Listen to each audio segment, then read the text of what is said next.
Before we begin, I want to welcome you to our channel.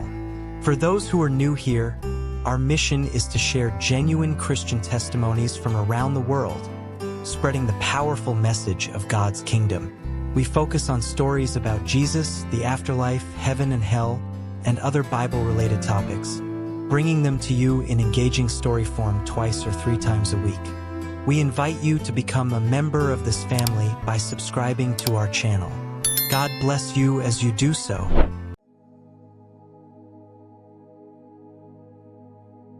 I was sitting on my old brown couch, the one with the torn corner where my cat used to scratch. My girlfriend Sarah was laughing at something on her phone. The TV was playing some boring show about cooking. It was just a normal Tuesday night. I had no idea that in 5 minutes, I would be dead.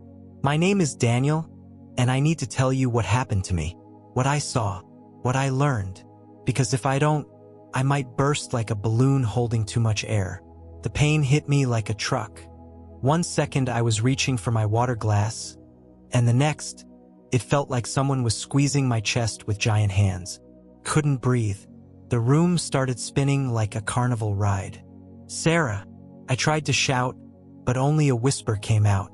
I fell to the floor. The carpet felt scratchy against my cheek. Sarah's voice sounded far away, like she was calling from the bottom of a well. "Daniel! Daniel, wake up!" But I wasn't sleeping. I was dying. Before we continue, please let me know where you're listening from. It would be nice to feel closer, even if we're physically apart. Also, don't forget to like. It will help this video to reach so many people who need to listen to this testimony, and leave a comment. Share your thoughts about this near-death experience testimony. Let's have a fair and open discussion so we can learn from each other here on this channel, and don't forget to subscribe for more of this content coming your way. Enjoy listening. Then something amazing happened. I started floating up, like a helium balloon someone let go of. I could see myself lying on the floor. My face was blue. Sarah was crying and pushing on my chest. She was trying to bring me back, but I wasn't scared. I felt light, like I was made of feathers. The ceiling got closer, then I went right through it like it was made of water. Above me, I saw the most beautiful light I had ever seen. It wasn't like the sun or a flashlight. This light was alive. It moved and danced and seemed to be calling my name. I felt drawn to it like a magnet pulls metal. The light got brighter and brighter, but it didn't hurt my eyes. It felt warm and safe, like being hugged by someone who loves you more than anything in the whole world. When the light faded, I was standing in a place that looked like the most beautiful garden you could ever imagine. The grass was so green it almost glowed. The flowers smelled sweeter than birthday cake. And the sky was every color of the rainbow mixed together. That's when I saw him. Jesus was standing about 10 steps away from me. He looked exactly like I always pictured him, but also completely different. His eyes were kind, but they were also sad. Very, very sad. "Daniel," he said, and his voice sounded like music and thunder at the same time. I wanted to run to him and hug him, but something held me back. The way he was looking at me made my stomach feel funny. "Lord," I said, "I'm so happy to see you." But Jesus didn't smile. Instead, he looked at my arms. Then he looked at my chest. Then he looked back at my eyes. "Daniel," he said slowly, "you carry more than ink."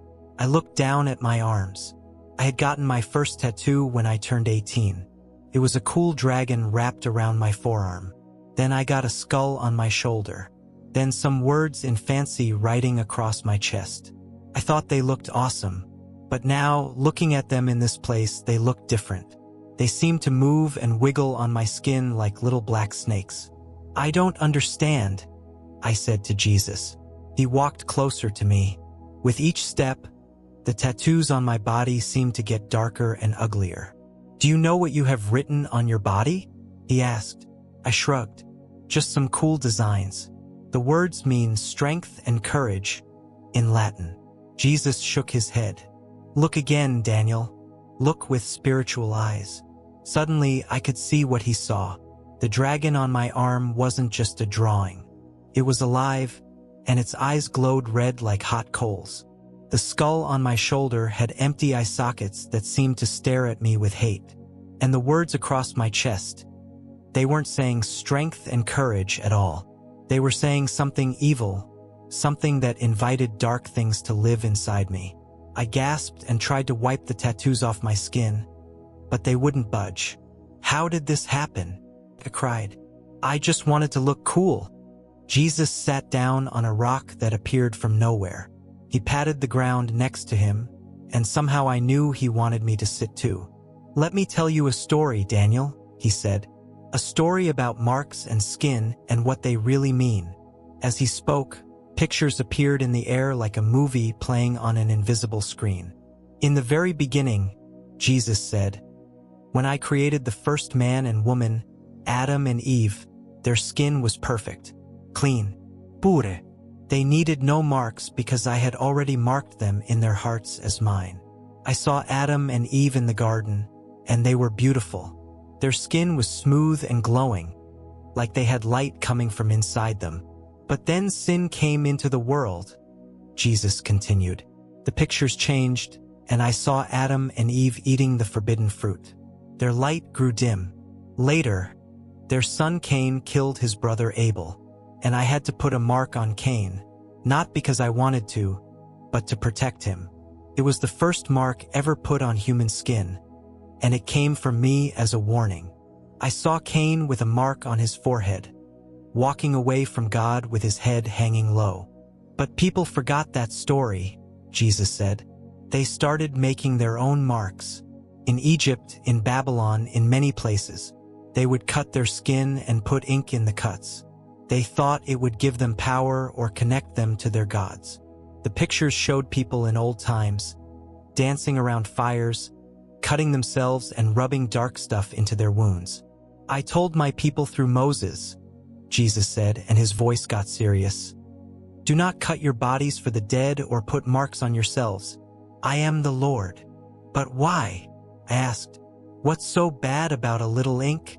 Jesus looked at me with those sad eyes again.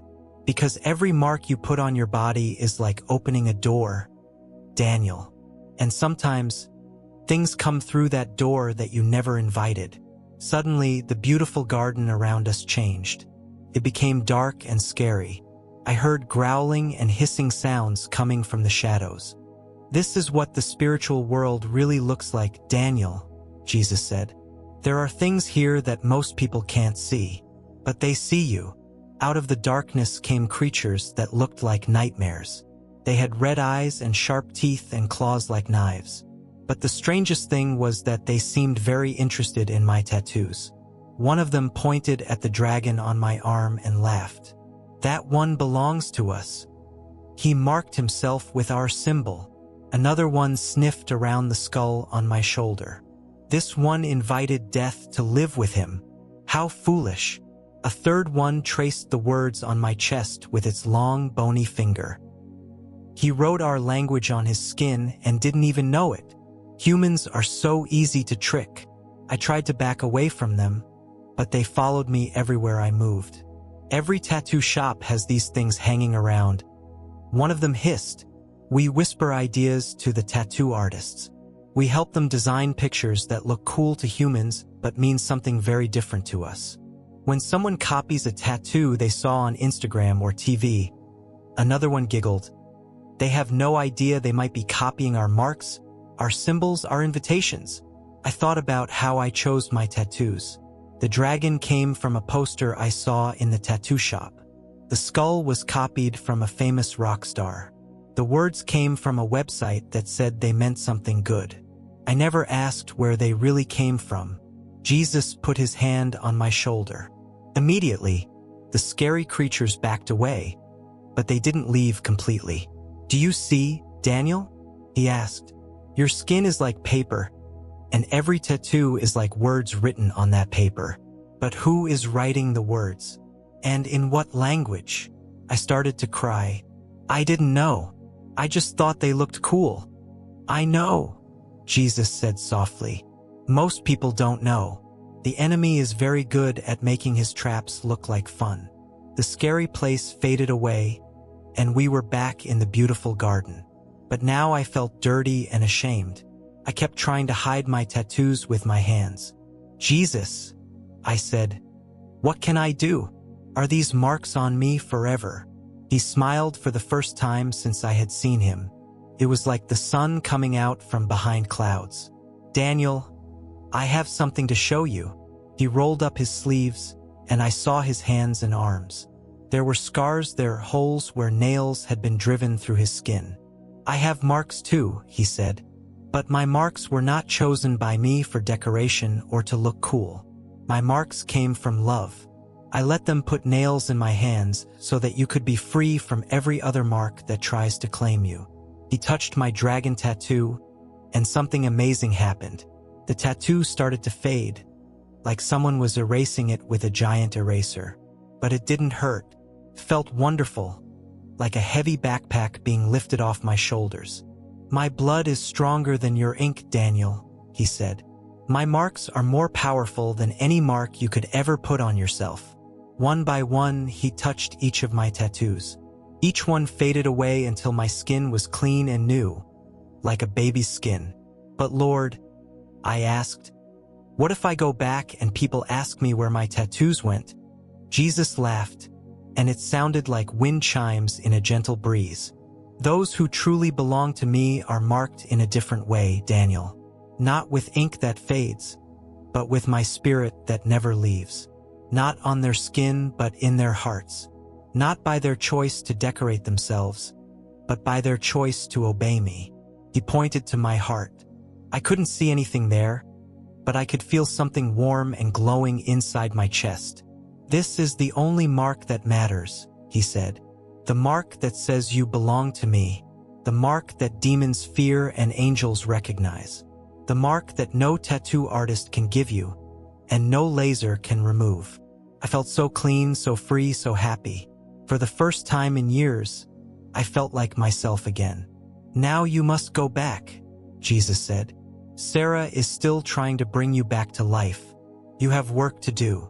"What work?" I asked. "You must tell people what you have learned. You must warn them about the doors they might be opening. You must tell them that they don't need to mark themselves because I have already marked them as mine." The garden started to fade around me. "But Jesus," I called out, "how will I make them believe me?" His voice followed me as I fell back toward earth. "Tell them the truth, Daniel. Tell them they were never meant to mark themselves. They were meant to be marked by me." The first thing I felt was cold. So cold. Then pain in my chest where Sarah had been pushing. Then the rough carpet against my cheek. "Daniel, Daniel, can you hear me?" Sarah was crying and shaking my shoulders.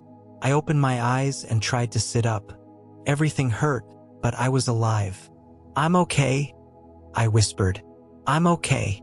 Sarah hugged me so tight I could barely breathe. "I thought I lost you." I called 911. "The ambulance is coming." That's when I looked down at my arms. The tattoos were still there. All of them. The dragon, the skull, the words. They looked exactly the same as before. For a moment, I wondered if the whole thing had been a dream. But then I felt that warm, glowing feeling in my heart, and I knew it had been real. "Sarah," I said, "I need to tell you something incredible." The paramedics came and checked me out. They said I had been dead for almost 4 minutes. For minutes. They called it a miracle that I came back with no brain damage. But I knew the real miracle was what Jesus had shown me. That was 6 months ago. Since then, my life has been completely different. I went back to the tattoo shop where I got most of my ink. I asked the owner, Stephen, if he knew what the symbols really meant. Stephen just shrugged. "Dude, most of them come from old books about magic and stuff. People think they look cool. I just draw what they ask for." "But don't you think people should know what they're putting on their bodies?" I asked. He looked at me like I was crazy. "It's just ink, man. It's not like it means anything. But I know better now. I know that every mark means something to someone, somewhere. And that somewhere might not be a place you want to be connected to. I want to be very clear about something. This isn't about following rules just to follow rules. God doesn't love you less if you have tattoos. This is about understanding that our bodies are special. They're like houses, and we should be careful about what we invite inside.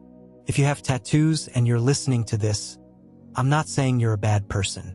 I'm not saying God doesn't love you. He loves you so much that he wants you to be free from anything that might hurt you, even if you can't see how it hurts.